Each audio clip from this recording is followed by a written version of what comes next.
Bem-vindos, mais uma edição do De Olho no Câmbio. Já estamos em dezembro, é razoável que falemos um pouco como é que foi esse ano, né? O que de mais importante e relevante no campo da economia, que acabou tendo reflexos na política, no comércio, no próprio câmbio também, olhando um pouquinho mais para frente, né? Quais são as bolas que vão continuar quicando aí nos próximos 6 meses do novo ano, ou o ano inteiro, né? 2024 também. O que vem por aí? Essa é uma produção da Remessa Online, a principal plataforma digital brasileira de transferências internacionais. Vamos chamar nossos companheiros titulares aqui, que desde o primeiro programa nós estamos juntos, essa trinca aqui, esses mosqueteiros, né, em favor de trazer informações para você que já está conosco, já está notificado, já está inscrito. Você que ainda não se inscreveu, faça isso, né? Toque o sininho, participe, deixe perguntas, comente. É muito legal para nós saber que vocês estão presentes, vamos dizer assim, com a inteligência e, ao mesmo tempo, com a curiosidade também, e mudando o rumo até da pauta, né, que a gente coloca aqui e submete a todos. Estamos nas plataformas,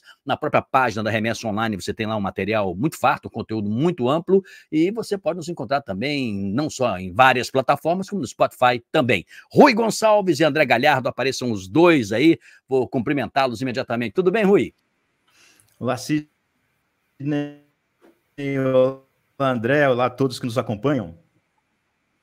Ô, Galhardo, você sabe que esse negócio de internet é outra coisa muito importante também, né? Que se invista bastante em banda larga, que se invista em tecnologia, que se permita ter nas escolas, né, plataformas e redes rápidas, porque você vai na Coreia do Sul é assim, você vai nos Estados Unidos é assim, você vai em outros países da Ásia da mesma forma, você vai na Europa também, e se nós queremos um lugar ao sol, né, mais que nós já temos hoje, não é só exportando alimentos, não, tem que melhorar a plataforma tecnológica, né? Você vê que de vez em quando, né, a internet não nos ajuda 100%, e a culpa não é nossa, né, Galhardo?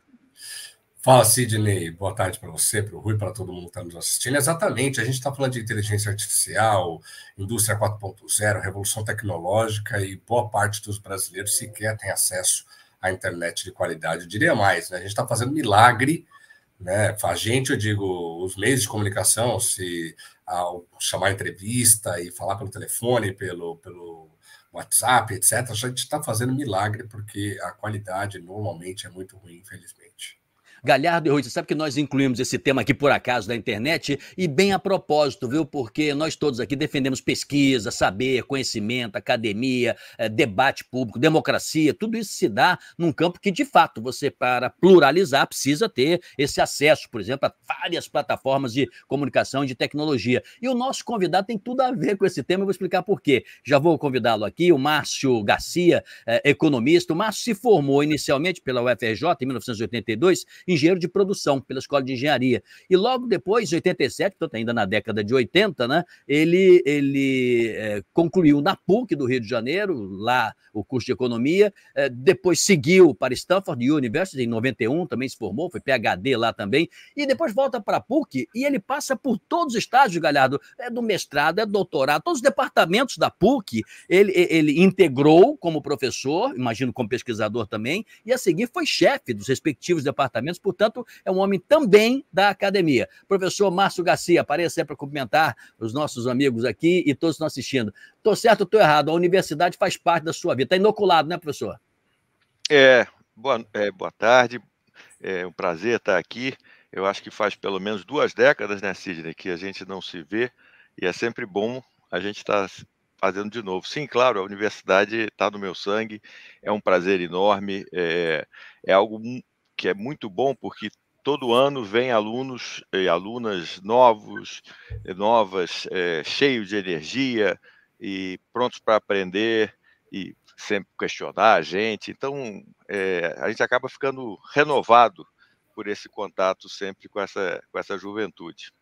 Professor Garcia, olha, não é a PUC, a Unicamp, a USP, são joias da coroa, né? São joias da coroa. Mas também essas universidades. Hoje eu diria o quê? Que a academia está melhor, está mais equipada, está mais preparada, está mais prestigiada. Porque nós tivemos esses últimos anos aí muita gente que virou as costas, né? Para a importância da universidade, inclusive tentando estrangular, não liberar recursos. Isso é muito ruim, é péssimo. Com todo mundo que sai na frente ou está na frente, investe no conhecimento, né? Como é que está a Universidade Brasileira na área de economia? Qual é a sua leitura?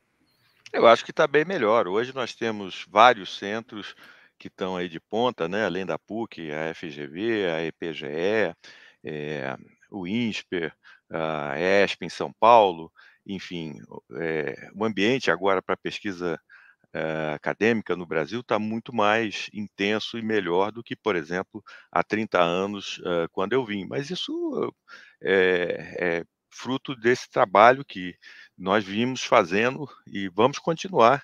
E, se Deus quiser, isso vai render frutos e o Brasil ainda vai dar certo. Então, Rui, tá vendo? Notícia boa aí, a gente vive chorando, as pitangas e tal. Vamos à sua primeira pergunta, a sua participação, Rui. O professor Márcio Garcia está à disposição. O professor começou a jornada dele na economia quando a inflação estava galopante, ganhando cada vez mais velocidade. Ele viu taxas de juros extorsivas, né, professor? Professor, olhando para a nossa taxa de juros hoje, a gente está aqui numa semana em que o Copom se reúne mais uma vez e, assim, todo mundo no mercado acredita na redução de 0,5 ponto percentual, porque, inclusive, na ata anterior, a ata do Copom diz que nas próximas reuniões manteria a velocidade. Agora, a questão é saber quantas reuniões serão essas próximas, né? Como é que o senhor está projetando aí a taxa de juros para o Brasil para agora, final de 2023, 11,75 mesmo, e para o ano que vem? O que o senhor vê? Obrigado, Rui. Antes, você se referiu à taxa de juros torcivas, e as taxas de juros torcivas, em geral, são as taxas relacionadas ao crédito, sobretudo ao crédito à pessoa física. Estas continuam muito elevadas, né? O spread de crédito no Brasil é anormalmente alto, e isso certamente é algo que precisa ser mudado, já está na agenda do Banco Central faz décadas. Eu acho que o Armínio Fraga foi quem, à frente do Banco Central, começou a fazer os estudos disso, mas infelizmente nós progredimos pouco, né? E ter formas de prover crédito mais abundante, mais barato, é fundamental para o bem-estar da população.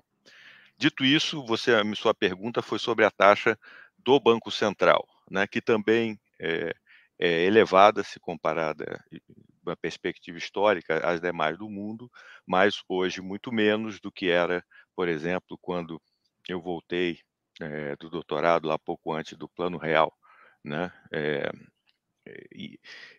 A minha perspectiva é que a taxa de juros continue sendo reduzida, né? Nós temos a reunião do Copom esta semana, e as reuniões do ano que vem, o Copom certamente estará muito atento para o que está acontecendo com a inflação. Nós tivemos no ano de 2023 uma surpresa extremamente favorável com a queda da inflação, mas esta surpresa favorável provavelmente ela não vai se repetir em 2024, né?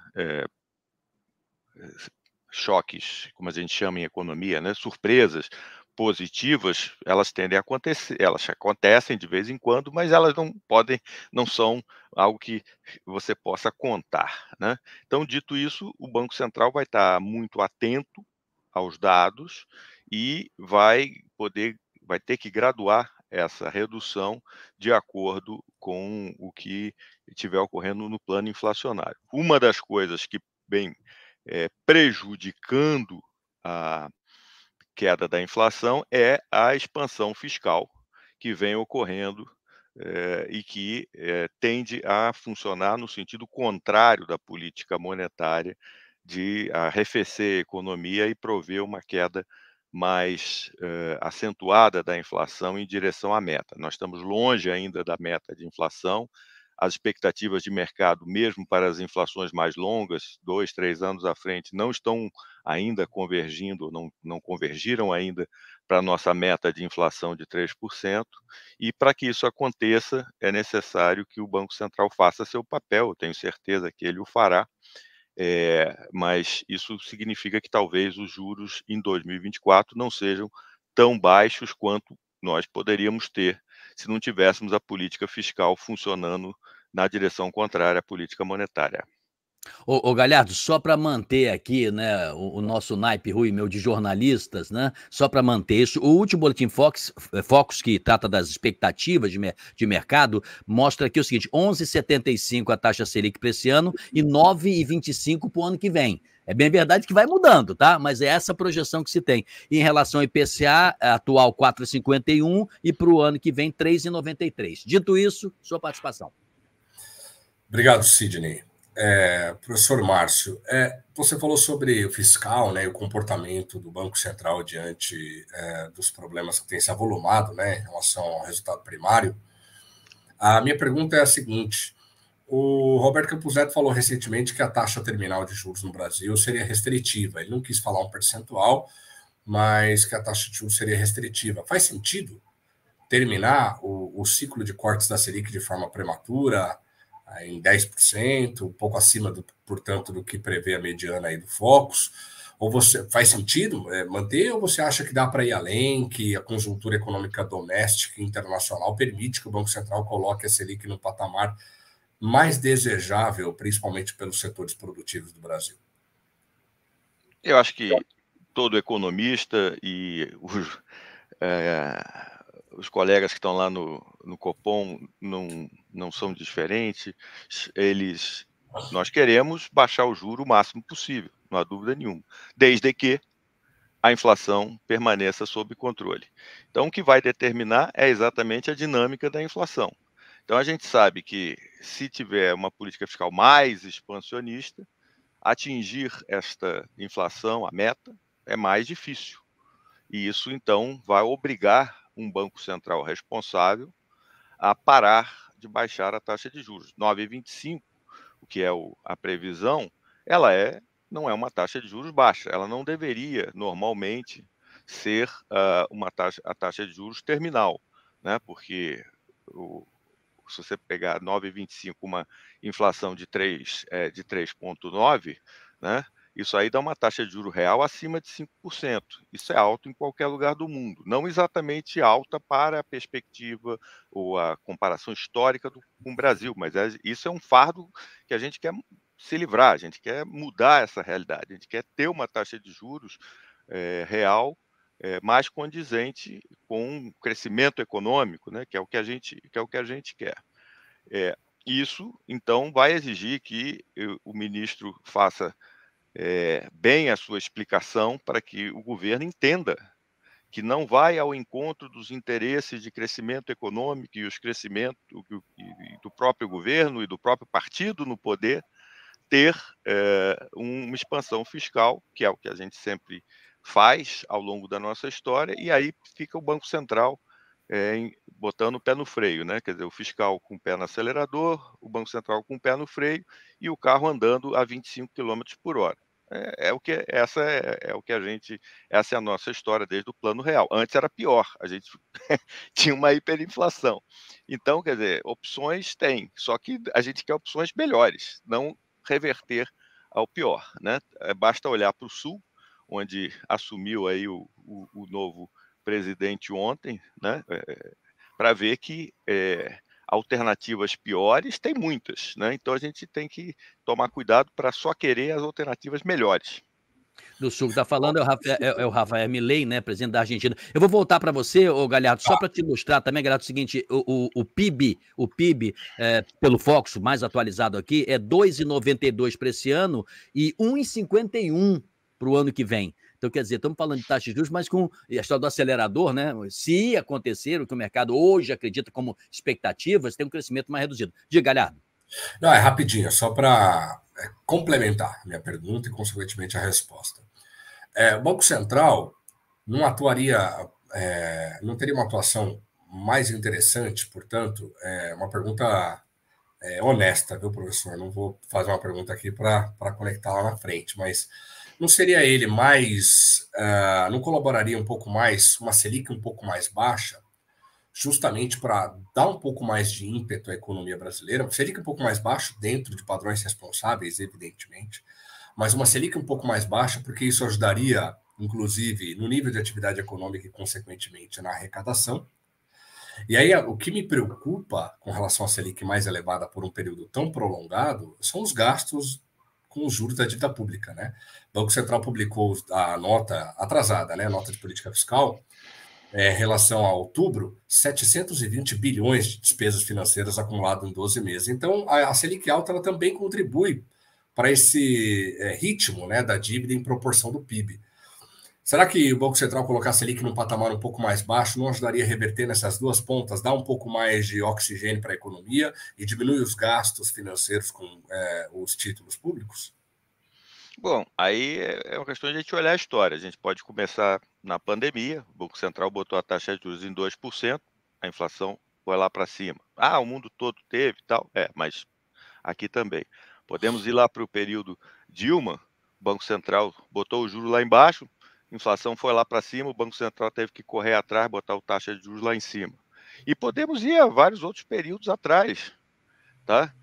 Botar juro embaixo não causa crescimento, tá? Isso não existe, não tem na teoria e muito menos nos dados qualquer conexão entre juro baixo e crescimento. O que a gente sabe é que economias sadias não têm juro alto. Então, esse juro alto da economia brasileira é como uma febre que está dizendo, ó, tem algo errado. E o que está errado? É intensa expansão fiscal da qual a gente não se livra e não consegue se livrar, né? Seja da direita, seja da esquerda, seja do centro para cima, para baixo. O Brasil é um país que sai sempre gastando muito, e isso causa um desequilíbrio que força, desde o plano real, que o Banco Central tenha que manter o juro anormalmente alto para segurar a economia, tá? Isso tem, enquanto a gente não se convencer disso, tá certo? A gente não vai mudar, tá? A gente vai continuar batendo com a cabeça na parede, e aí é menos pior o Banco Central manter o juro alto para a gente não ter uma inflação sem controle, olha a Argentina, tá? Do que o Banco Central deixar a inflação ir embora. Então, eu não estou pensando o que é melhor, eu estou pensando o que é menos pior. Melhor seria o governo chegar e dizer assim, vamos fazer, então, superávites primários, como está planejado pelo próprio arcabouço fiscal, né? Mas como parece que não tem a menor chance que isso venha a acontecer, né? É o próprio partido do governo que mais ataca o ministro, isso vai ter custo em termos de juro mais alto. A alternativa, o Banco Central pode chegar e jogar o juro lá para baixo, afinal, agora, 2024, vai acabar o mandato do Roberto Campos Neto, né? O PT vai ter nomeado todos os diretores do Banco Central, né? Todos não, perdão, mas o presidente mais 6. Então ele poderá, né, dependendo de quem puser lá, botar o juro lá embaixo. Você pode, aí daqui a 4 anos ou 5 anos, você vem e a gente fala de novo. Tal. Se tal cenário vier a acontecer, espero que não, tá? O que vai acontecer? Vai ter inflação, não tenho dúvida disso. Põe o meu diploma para... aposto o meu diploma que essa é o que vai acontecer, assim como um médico faria se você fizesse uma terapêutica completamente... fora em desacordo com o diagnóstico, né? O nosso problema é uma excessiva expansão fiscal que a gente sempre faz. É o nosso, enfim, freudianamente a gente está sempre fazendo a mesma coisa e querendo que os resultados sejam diferentes. Mas, em geral, não acontece isso. Quando a gente repete o que a gente gerou os problemas, a gente tende a ter os mesmos problemas de novo e de novo. Ô, Galhardo, caso você queira ainda complementar alguma coisa, ok? Senão eu passo para o Rui aqui. Eu imagino... Eu não vou monopolizar, não. Vou passar adiante, mas depois eu volto. Você volta. É bom para a gente aprofundar, porque eu senti que ainda temos coisas a discutir sobre isso, né? Rui, por favor. Professor, ainda um pouquinho nessa linha, a sensação que quem não é formado em economia, principalmente é formado em jornalismo e acompanha a economia, é que a gente sempre a gente tem um monte de chavinha que a gente pode fazer ajuste. Mas no final das contas, no Brasil, a gente só fica ajustando 2 delas, né? A principal que a gente fica mexendo é na taxa de juros. O senhor falou que a gente gasta muito, e aí eu colocaria um outro adjetivo nisso. Além de a gente gastar muito, a gente gasta mal, porque a gente não gasta com coisas que fazem efetivamente a economia se desenvolver, a produtividade melhorar, e a gente poder gerar outras formas de crescimento que não diminui a inflação, aí você diminui a taxa de juros, aí o consumo aumenta, o consumo puxa a inflação e a gente aumenta a taxa de juros de novo, né? Então a gente fica, sobe e desce juros, porque a inflação sobe e desce. No final das contas, existe, na perspectiva do senhor que está acompanhando a economia há tanto tempo, alguma possibilidade de a gente conseguir fazer com que o governo tenha um projeto de Estado né, que transforme as políticas econômicas em políticas efetivamente estruturantes e que melhorem a qualidade do gasto brasileiro, para que mesmo gastando muito, a gente gere mais riqueza, porque senão a gente vai ficar sempre correndo atrás disso, né? Sobe juros, desce juros, conforme a inflação sobe e desce. Vamos lá. A gente já teve muito pior, não é isso? A gente já viveu uma hiperinflação, a gente demorou mais de uma década combatendo essa hiperinflação, né? Em 94, com o Plano Real, a gente conseguiu vencer essa hiperinflação, a gente construiu importantes marcos para evitar que ela volte, né? Renegociou as dívidas dos estados, fez a lei de responsabilidade fiscal, depois houve vários arcabouços fiscais, enfim, mas a gente está sempre preocupado com isso e nós temos uma dívida muito alta, né? Mas ela não é uma dívida que você diga assim, essa dívida está claramente fora de controle, né? Quer dizer, há coisas que podem ser feitas pelo governo, e aí governo, na realidade eu me refiro aos 3 poderes, né? Tem que ser não só o executivo, mas o legislativo e o judiciário. Todos os 3 contribuem muito para esse descontrole fiscal que a gente às vezes ameaça ter e, enfim, os resultados ficam sempre aquém e o país com isso ele fica patinando, não conseguindo atingir todo o seu potencial de crescimento que é aquilo que a gente quer, né? Naturalmente, hoje em dia há uma boa vontade com mais gastos enorme, né? Porque assim, todo mundo faz. É, verdade. Todo mundo faz. Agora, isso não quer dizer que o problema foi embora, né?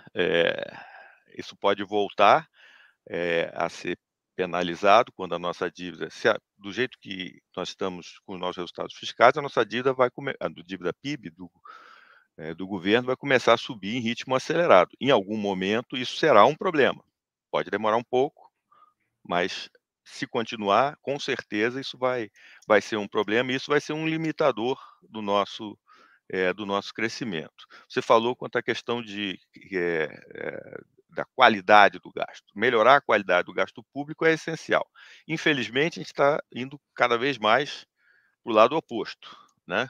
Então, o orçamento secreto, emendas do relator e tal, e geralmente essas coisas estão associadas a um gasto de péssima qualidade, como as diversas reportagens que vocês têm feito. Então, um deputado faz um ginásio na cidade aqui, o outro deputado faz um ginásio do outro lado da rua, cada um para tentar ganhar os seus votos, e obviamente isso não tem plano nenhum, isso não melhora nada, né? Mas você gasta o dinheiro com base nisso. Isso é óbvio, isso tem que mudar, né? Os ministérios, sobretudo o Ministério da Saúde, o Ministério da Educação, tem que ter esse papel estruturante, tem que dizer para onde é que a gente vai. Não é fazer um hospitalzinho aqui que não tem nada a ver, não se sabe exatamente por que ele está ali, quem que ele atende e tal, simplesmente para atender o político da região.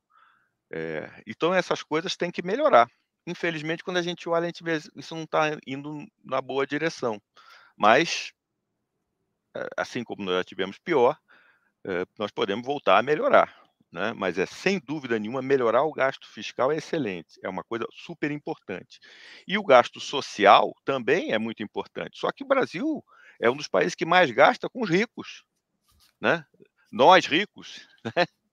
Porque certamente se você está aqui, você está lá em cima, nós recebemos muitas transferências do poder público, tá? Que são pagas por quem? Por todos. Então, obviamente, mais pelos pobres, que não recebem essas transferências, né? Então, o Brasil é um país muito injusto. E falar que o gasto tem que ser mais bem focado, quer dizer que ele vai tirar dos pobres. Os pobres, você tira dos pobres porque geralmente ele não tem o lobby para chegar lá e dizer assim, não, tem que manter a minha isenção fiscal aí, né? Estamos falando aí da desoneração que foi em boa hora vetada pelo governo recentemente, né? Então, estão todos lá gritando, não, pelo amor de Deus, corta dos outros, não corta a minha, não. Então, como o pobre não tem, como dizia o Betinho, né? O problema do pobre é que o pobre não tem amigo, né? Então ele não tem quem fale por ele. E aí ele acaba pagando o pato, mas não necessariamente. Não estou falando em cortar a Bolsa Família, cortar nada disso. Estou falando em que, macroeconomicamente, para você manter a inflação sob controle, você precisa, e a dívida PIB sob controle, você precisa ter alguma limitação fiscal. E aí é estabelecer prioridades. E as prioridades hoje são muito, a meu ver, muito mal estabelecidas pelo Congresso Nacional, tá? Porque, enfim, é do jogo político. Espero que melhore. Sou um adepto ferrenho da democracia, né? Acredito muito na frase de Churchill, que a democracia é o pior regime, exceto todos os demais, né? Não quero nunca mais ver ditadura aqui no Brasil, mas a gente precisa fazer essa democracia funcionar, porque eu penso o jovem, coitado, ele olha para assim, mas que regime porcaria, né? É só corrupção, quando não é corrupção, você põe os recursos em coisas que não são prioritárias, etc. Então, acho que a gente precisa melhorar muito, mas olhando com a minha própria história, né, assim, olha, já tivemos hiperinflação, estamos melhor.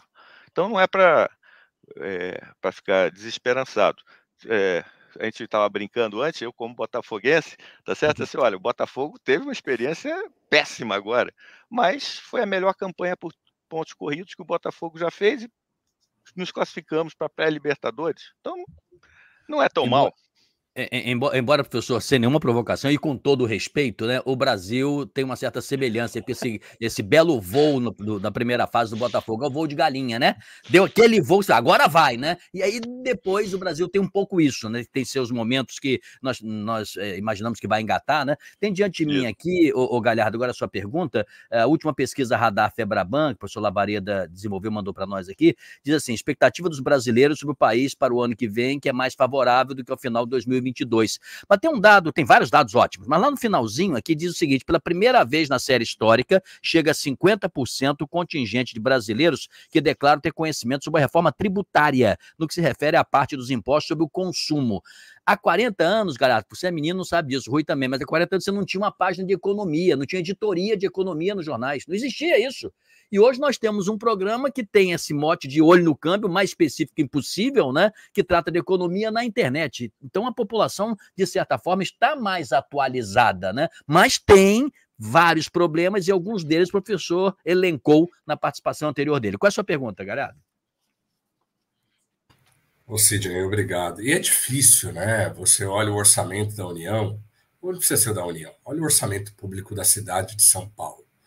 Aquela infinidade de rubricas e é tão técnico que não é feito para que pessoas não técnicas tenham acesso. A gente precisa democratizar, né, não só a política, mas o acesso aos dados. E já carimbado, né, Galhardo? Já carimbado. O governante não tem. Ele tem uma camisa de força, né? Ele tem 2%, 3% para investir. Sai do Poder Executivo, caminha até o Poder Legislativo, né, o que é muito legal. Mas o Poder Legislativo não pode fazer quase nada, né? Mas eu concordo com boa parte do que o Márcio falou sobre emendas de relator e orçamento impositivo. Isso, eles têm poder, sim, mas eu digo de alterar aquilo que o Poder Executivo já executou na peça orçamentária é muito difícil, inclusive porque você tem que respeitar a lei de responsabilidade fiscal. E para todos os efeitos, você faz audiência pública e o pessoal fica boiando, porque é extremamente técnico. Eu não acho que dá para ser menos técnico do que é. Mas a gente poderia tentar conectar com a população para que eles entendam. Não é transformar o orçamento, que é um negócio técnico, por natureza, numa coisa simplória, mas dá um pouco de capacidade para que a população possa entender. E a minha pergunta, acho que é um pouco nisso, do Márcio. Você falou sobre Estado gastador e etc. O que daria para ser feito no curto e médio prazo para resolver esse problema? Porque a gente já discutiu em outros programas sobre a dificuldade que é de reduzir gastos no Brasil. Reclamou-se muito sobre o arcabouço, que é um ajuste via receita, etc. Como é que o Haddad, ou quem quer que seja, poderia fazer para diminuir os gastos de forma efetiva? Porque tudo é via emenda constitucional, e isso tem um custo político gigante. O que fazer no curto e no médio prazo para resolver esse problema? Bom, a primeira coisa é querer, né? Você precisa ter em mente que é assim que você vai resolver ou começar a resolver os problemas do país. Então você tem que ter essa convicção, né? E se você olhar no governo, afora do Ministério da Fazenda, está faltando essa convicção em geral, né? Então, e às vezes o próprio presidente, né? A gente fica em dúvida se ele de fato acredita nisso ou não, né? Então, acho que a primeira coisa é querer. Sem querer, a gente não vai a lugar nenhum.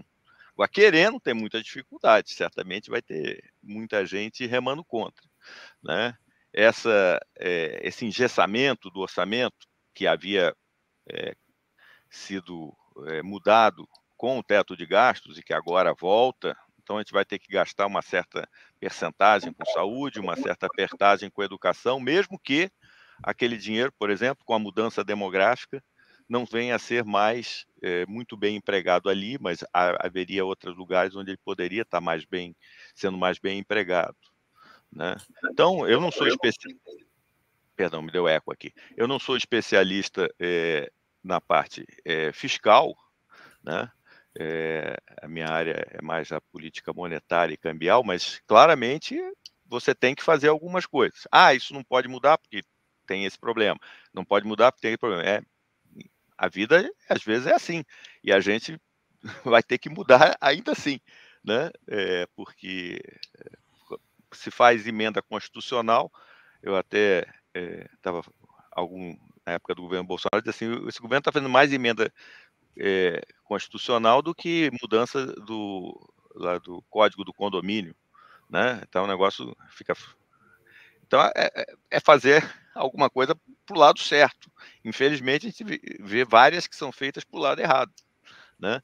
E aí o que vai acontecer é que a gente vai ficar batendo com a cabeça na parede, né? Vai ficar fazendo voos de galinha, vai ter impressões, vai ter esperanças que vão acabar em decepção, porque a gente não muda o que tem que mudar, né? Então, exatamente o que tem que fazer, eu vou ficar por aqui. Eu acho que, obviamente, qualquer pessoa do Ministério do Planejamento ou do Ministério da Fazenda sabe muito melhor do que se tem que fazer. Eu não tenho dúvida que a dificuldade é enorme, mas se a gente não fizer, a gente vai ficar sempre aquém do que a gente de fato poderia, do nosso potencial, o que só vai prejudicar exatamente os mais humildes. Ô, Rui, se fosse um jogo de futebol, o primeiro tempo estava terminando agora. Nós iríamos pro vestiário, descansar um pouquinho para começar o segundo tempo, que é a segunda metade, né, do De Olho no Câmbio. Não falamos de câmbio ainda, mas o senhor deu uma boa dica aí, né? Que é política monetária, que é a parte dele, é cambial também. Em algum momento nós vamos honrar o nosso título aqui. Com você, Rui. Peraí, mas eu, como botafoguense, não gosto de segundo tempo, então vamos acabar aqui mesmo. Nem de segundo tempo, nem de segundo turno.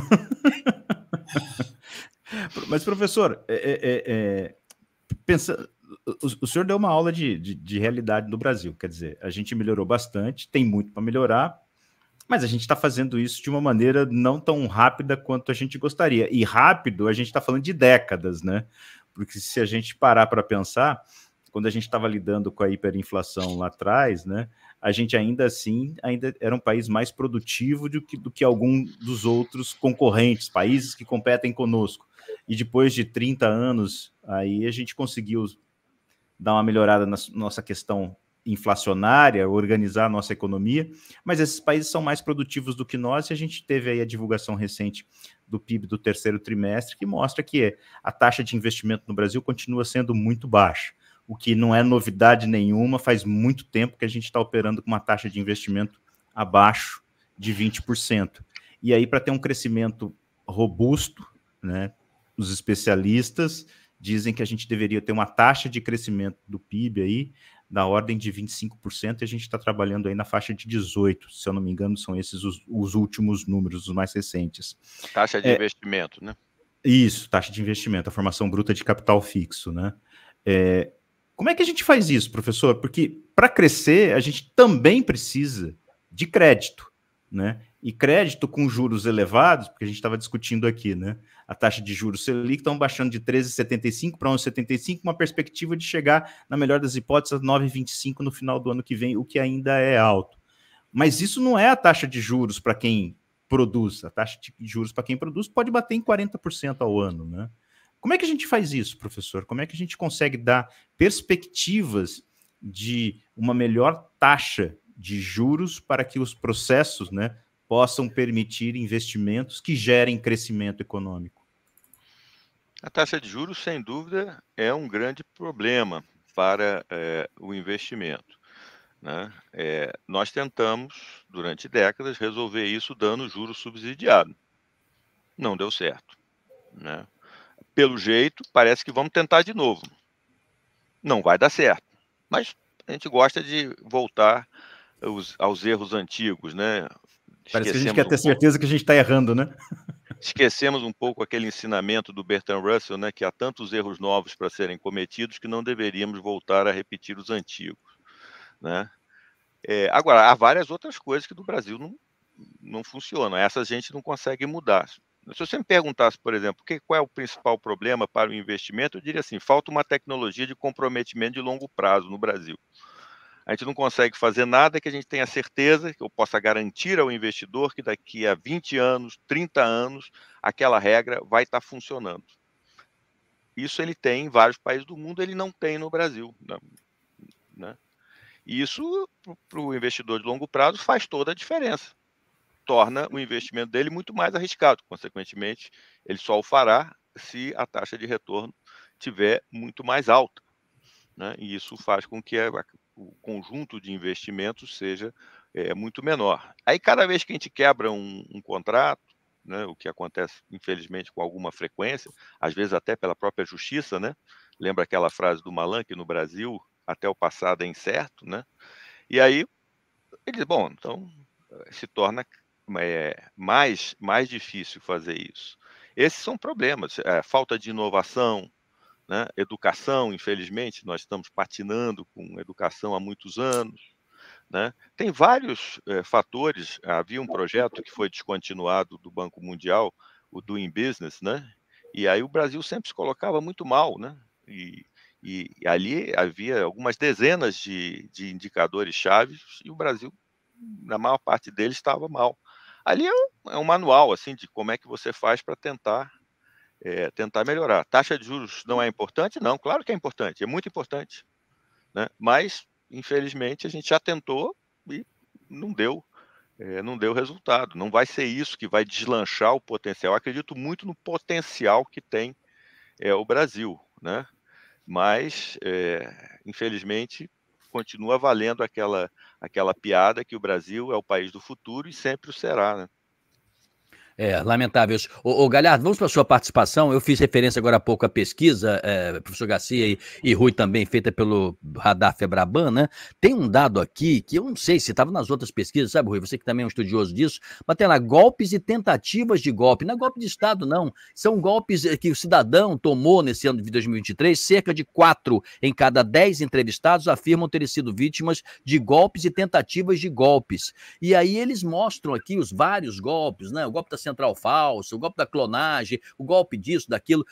Galhardo, você acha que a gente está incorporando as nossas análises econômicas também, esse degelo, esse esgarçamento do tecido social, cultural, educacional, de autoridade? Nós estamos, ou seja, tá tendo um caldo novo aí, que é um problema novíssimo, porque é uma miséria, pobreza, desnível social, concentração de renda, isso já é da vida brasileira. Agora, essa descrença que redunda nessa realidade, você acha que é algo novíssimo também a ser enfrentado imediatamente? Galhardo, a sua participação e a sua pergunta e seu comentário dessa pergunta que eu te fiz. Não, de jeito nenhum, é algo novo, né? Tem um candidato à presidência da República que falava, quando era questionado sobre a corte de ministérios, ele falava, não dá bilhão, né, o Ciro Gomes. Uhum. E realmente tem alguns gastos que, do ponto de vista de responsabilidade fiscal, não faz o menor sentido, né? Por exemplo, você ficar reduzindo o ministério.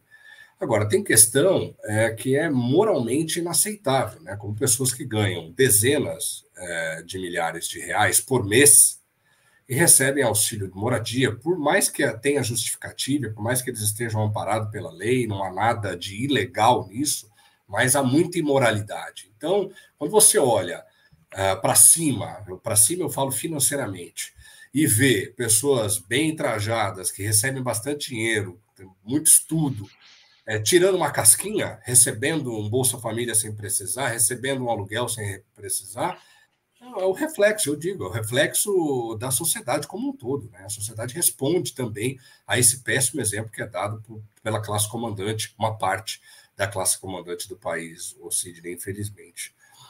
Agora, eu queria voltar a falar de Selic, acho que questão até de gasto, qualidade de gasto e nível de investimento, que é um assunto caro para mim, mas como o professor Márcio falou aqui sobre política monetária e cambial, e como a gente tem um compromisso com o de olho no câmbio, eu gostaria de colocar um pé na questão cambial. A gente tem visto o governo, desde o final do overhead, se não me engano, a gente tem visto o Banco Central fazendo mais leilões, né, de swap cambial. Tem feito mais vezes swap cambial para diminuir um pouco a volatilidade dentro do mercado de câmbio. E isso é suficiente, Márcio? O Banco Central tem feito uma intervenção suficiente? Porque a gente aqui, já quase um ano de programa, a gente é quase uníssono, né? Os convidados, e eu concordo com eles, dizem que o principal problema no Brasil não é a taxa estar em R$ 5,00, R$ 5,20 ou R$ 4,80. É porque ela acorda a R$ 4,80 e vai dormir a R$ 5,20. Então, é a imprevisibilidade, que é comum dentro da taxa de câmbio, mas é muito grande no Brasil, né? A gente tem uma volatilidade tremenda. O Banco Central poderia atuar para diminuir essa volatilidade? Como é que funciona isso? Bom, pelas informações que eu tenho, eu não acompanho esse mercado de forma tão contínua quanto vocês, mas o Banco Central tem só rolado os swaps, né? Isso ele não tem alterado o volume. Então, nesse sentido, não tem havido nenhuma intervenção maior. Ele simplesmente vence um swap que já havia, ele recoloca outro de maturidade semelhante. Se ele tivesse vendido reserva, ele não precisaria fazer isso, porque a venda é definitiva, mas no swap ele vence. Então, nesse sentido, ele não está atuando. Mesmo assim, a volatilidade do câmbio, ela vem caindo significativamente, né? Até um pouquinho, se tivesse um gráfico aqui, eu mostrava junto com a taxa, né, que caiu lá dos 5, chegou a 5,70 no máximo, né? E agora tá lá bem comportada, abaixo de 5, né? Mas aí, claro, o Brasil ele tem o real ele tem características, ele é uma moeda muito volátil, inclusive porque, como o mercado financeiro brasileiro ele é o mais líquido dos mercados emergentes, muitos vêm fazer aqui os negócios por conta de negócios em outras moedas, de mercados emergentes, enfim. Isso faz com que a nossa moeda tenda a ter mais volatilidade do que, digamos assim, o normal. Mas ainda assim a volatilidade, como eu disse, caiu bastante. E eu acho que nós temos aí, com a melhora espetacular da nossa balança comercial, uma perspectiva. Deu uma travada ali no que o professor está falando. Vamos ver. O professor deu uma travadinha, disse que sobre balança comercial, você fala sua perspectiva, por favor. Eu estava dizendo que com a melhora espetacular da nossa balança comercial, que aí em 12 meses ela está acima de 90 bi, né, de saldo, né, vem surpreendendo positivamente. Então, isso aí é uma perspectiva muito, muito boa. Né? Basta, novamente, olhemos para a Argentina, que é um país onde você não tem reservas, né? Então isso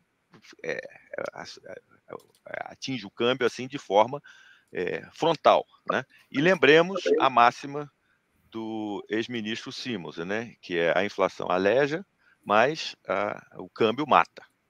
Né?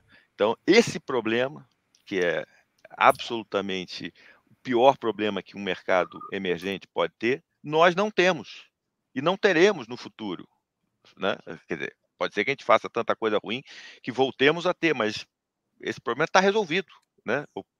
E isso é muito bom, isso abre uma perspectiva fantástica. Quer dizer, crises como tivemos, por exemplo, em 99 ou 2002, elas não vão acontecer nesse cenário. Tá? Pelo contrário, pode ser que o cenário fique tão positivo que a gente volte a níveis de câmbio muito mais baixos. Né? Então, lá em 2011, acho que deve ter sido a última vez que o nosso câmbio bateu lá 1,54, se não me engano. Você corrige pela inflação, isso deve dar uns 2,5, entre 2,5 e 3. Nosso câmbio está em 5. Então, se tivesse umas condições, se as condições continuarem a melhorar, daqui a pouco ele pode passar os 4, tá certo? Isso é outro mundo, tá? Então, eu acho que a gente tem que, não vou dizer, não estou fazendo uma previsão, eu estou dizendo que, dado o que está acontecendo, o Brasil, alguns dizem que vai ser em 2030 o 5º maior produtor de petróleo. Estamos lá convidados já para o OPEP+. Isso é outra coisa, tá? Não resolve os problemas anteriores de excesso de gastos nem de inflação, mas certamente você não vai contar aí e dizer assim, não, o câmbio vai para 6, etc. E aí tem um choque inflacionário. Esse tipo de cenário, ele perde importância, né? E o outro cenário ganha importância, né? Você vê que a maior parte dos bancos está mudando as suas previsões de câmbio para baixo, né?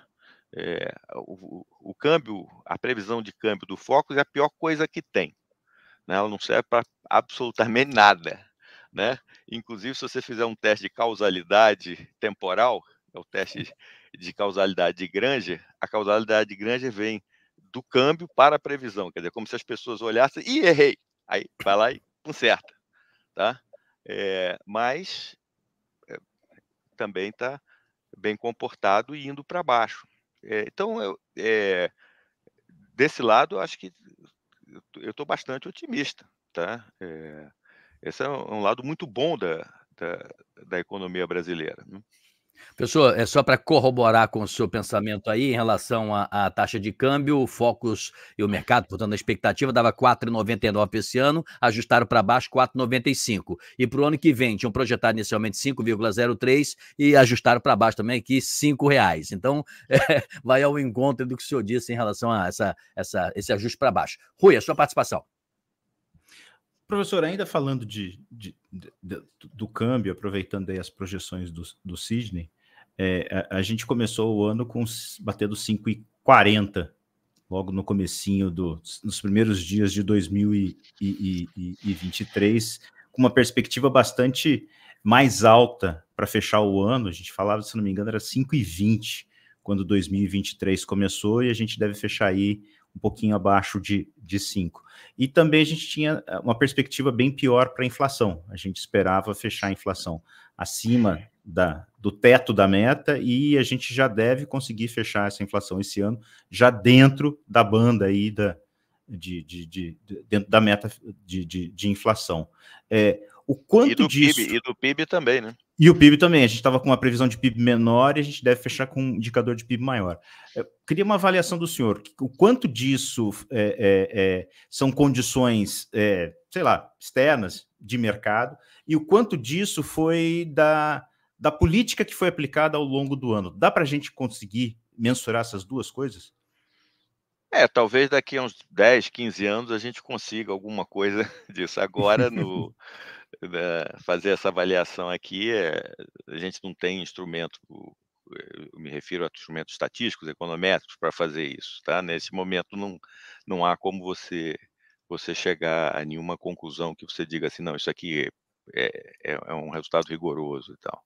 Então, obviamente, o governo vai puxar a brasa para sua sardinha, vai dizer que foi a sua política, etc. Eu acho que, em boa medida, foi sim, né? E também foi porque não fez as porcarias que tinha ameaçado fazer. Isso aí é importante, né? O papel do ministro Haddad ali foi fundamental, porque quando você vê algumas outras pessoas do PT se manifestar sobre política econômica, você diz, Deus meu, imagina essa pessoa aí no comando da economia, quanto dano ela poderia estar fazendo, né? Então, eu acho que isso é verdade. Agora, teve muita sorte também, né? Não há dúvida nenhuma. O Lula é um indivíduo de sorte. E, como dizia Nelson Rodrigues, é importante ter sorte, senão você pode morrer entalado, né? Até para chupar um chicabom, você pode morrer entalado com o palito aqui, né? Então, você precisa de sorte para poder chupar um chicabom até o final. E é verdade, ele teve sorte. E é isso. Isso está se mostrando. 2003 se mostrou e agora de novo, né? Isso está sendo é muito importante, né? E, claro, nós queremos que todos os presidentes do Brasil tenham muita sorte, né? Porque afinal nós estamos, é um navio, ele é o comandante, nós estamos ali, né? Então convém. Professor, o senhor que gosta de boas frases, já citou ótimas e deliciosas e inteligentes frases, tem uma também do John Maynard Keynes que diz o seguinte: a longo prazo estaremos todos mortos. Então, 10 anos ainda dá para a gente ir. Agora, se jogar um negócio para 30, 40, 50 para frente, professor, aí vai ficar complicado para nós todos aqui. Vamos lá, Galhardo. Mas no fundo é isso que interessa, assim. No fundo é isso que interessa. Nós que somos velhos, a gente fica, puxa, eu queria ver, assim como gostaria de ver o Botafogo campeão de novo do Brasil. Mas, enfim, o que interessa é melhorar, é a tendência. Porque ser velho também, às vezes, é um pouco rabugento para quem está nos vendo, né? Embora se a gente está repetindo o que outros idosos do passado fizeram, tem uma certa lógica, né? Você já viu tanta coisa, meu Deus do céu, erros iguais, né? Estão patinando, era para ter feito isso. Não dá, eu quero ir embora. Mas eu chamei a atenção, não, de jeito nenhum, não quero ir embora de jeito nenhum. Eu chamei a atenção, melhorou muito, né? Desde que eu tinha 20 e poucos anos, melhorou muito, não tenho dúvida nenhuma, não. A tendência é boa. Começou com o time, não é verdade. Galhardo. O Botafogo e o Corinthians, meu time, acho que nem o Keynes, viu, Cid? Não tem jeito. Bom, eu queria chamar a atenção para um fato relevante, né? O professor Márcio aqui não mediu elogios, e com razão, ao desempenho da balança comercial brasileira. A expectativa agora, já último mês, né? Os dados já estão bem consolidados, então muito difícil que dê errado essa projeção, mas é um superávit perto de 96 bilhões em 2023. O segundo melhor resultado, depois desse de 23, é claro, é de 61, qualquer coisa, de bilhões, feitos no ano passado. Então a gente tem um superávit aí que é quase 50% maior, ou mais de 50% maior do que o recorde anterior em termos nominais. O grande problema é que dentro desta conta de transações correntes do balanço de pagamentos, além da balança comercial, tem também uma balança chamada balança de rendas, e ali é por onde saem, por exemplo, o rendimento de investimentos produtivos, o rendimento de títulos públicos, ações, etc. Rendimentos de investimentos, sejam eles produtivos ou financeiros. E ele também, essa conta também está espetacularmente negativa, como normalmente é em países em desenvolvimento. Se eu não estiver enganado, mais de 75 bilhões em déficit só em 2023. Parte da explicação para esse déficit é o péssimo desempenho da economia europeia. Com as matrizes em dificuldades financeiras, é normal que eles levem parte dos seus rendimentos nos países em desenvolvimento em direção aos países onde estão alocadas as matrizes. A minha pergunta é a seguinte: essa recessão técnica da qual a zona do euro já está se aproximando, essa desaceleração da economia norte-americana e essa perda de ritmo também, não tão evidente, mas ainda tem uma pulga atrás da orelha com relação à China, podem prejudicar o balanço de pagamentos do Brasil e, consequentemente, da cotação da moeda brasileira, professor? Deixa eu fazer só uma observação inicial, que é o seguinte: desde que nós adotamos, e o mundo inteiro, né, a metodologia que está no manual de contas do balanço de pagamento, número 6 do FMI, que mudou a forma de você contabilizar para que você, em vez de olhar se o dinheiro está saindo ou não, você na realidade olha para quem ele está indo, né, qual a nacionalidade. As contas do balanço de transações correntes ficaram mais difíceis de serem interpretadas, né? Então, por exemplo, suponhamos que um estrangeiro tem um título público, tá? Então esse título público vence, tá? Ou ele paga juros, esse estrangeiro resolve reinvestir esse juro aqui dentro. Na metodologia antiga, dado que esse dinheiro permaneceu aqui dentro, ele não afetaria essa conta. Hoje ele afeta, porque é um pagamento de um residente, Tesouro Nacional, a um não residente. Mesmo que depois ele reinvista, aí ele entra para uma conta diferente de patrimônio. Então, é difícil você interpretar esse valor muito elevado que você falou, sem levar isso em consideração, tá? Algumas pessoas, algumas instituições financeiras tentaram fazer uma compatibilização, eu não sei se existe alguma coisa que vem até hoje. O Banco Central fez uma pequena, mas infelizmente não continuou. Eu acho que seria interessante a gente ver. Bom, fechar o parênteses aqui. Dito isso, é claro, quanto mais crescer o mundo, melhor para a gente, né? Mais a gente vai exportar, né? E isso vai ser muito positivo. Então, os problemas que afetam hoje a Europa, o crescimento menor da China, né? E a própria instabilidade política da China, né? Porque a China tem esse problema não só da economia, né? Que é a transição do investimento para o consumo, etc., mas como é que você mantém um país com mais de 1 bilhão de pessoas, né, que vive sob uma ditadura. Isso é um problema, né? E é um problema que talvez o principal problema que a gente tenha hoje no mundo para resolver, né? Mas, por enquanto, os cenários piores da economia mundial, eles não estão ocorrendo, ainda que, obviamente, tenhamos aí a guerra da Ucrânia, né? Agora a guerra de Israel com Hamas, enfim, esperamos que nada aconteça aqui ao norte com a Venezuela, mas, enfim, certamente não é um cenário róseo. Você vai dizer, vai ter uma expansão enorme, a produtividade vai subir muito, porque está havendo uma inovação que está tornando todo mundo muito mais produtivo. Não parece ser esse o mundo em que a gente vai viver, mas também não parece um mundo muito horrível. Então, como sempre, nós somos um país relativamente pequeno, a gente vai olhar o que acontece, mas nós estamos muito bem posicionados. E aí queria trazer um outro assunto, o Sidney falou que eu podia trazer um outro assunto, que é a mudança climática. Eu acho que aqui é um tema fundamental para o planeta, porque senão nossas gerações futuras aí não vão ter mais um planeta para poder viver, né? E o Brasil, nesse aspecto, está muito bem posicionado, né? E o governo está muito interessado, a meu ver, faz bem em estar muito interessado em tocar essa agenda para frente. Essa agenda tem muitos problemas relacionados a isso, né? Quer dizer, fica difícil a gente ser um quinto maior exportador de petróleo do mundo, ao mesmo tempo que a gente está defendendo a Amazônia, sobretudo porque tem uma possível exploração na foz do Amazonas. Enfim, as questões não são muito fáceis. O Brasil é um país muito grande e muito diverso, mas certamente esse lado aí é um lado fundamental, né? Quer dizer, como tornar o nosso agro efetivamente, né, algo que não seja visto como algo que está desmatando a floresta, o cerrado, a Amazônia, mas sim está usando bem as terras que já tem para poder produzir cada vez com mais produtividade, né? Eu acho que isso aí é algo fundamental para o Brasil, né? E hoje nós temos aí uma atenção muito grande do governo em relação a isso. Eu acho que isso pode, inclusive, repercutir muito favoravelmente na economia e mesmo nas contas externas, né? Essa questão dos créditos do carbono, eu acho que é fundamental. Quando esse mercado, de fato, estiver bem organizado, o Brasil vai ter uma posição muito importante nele.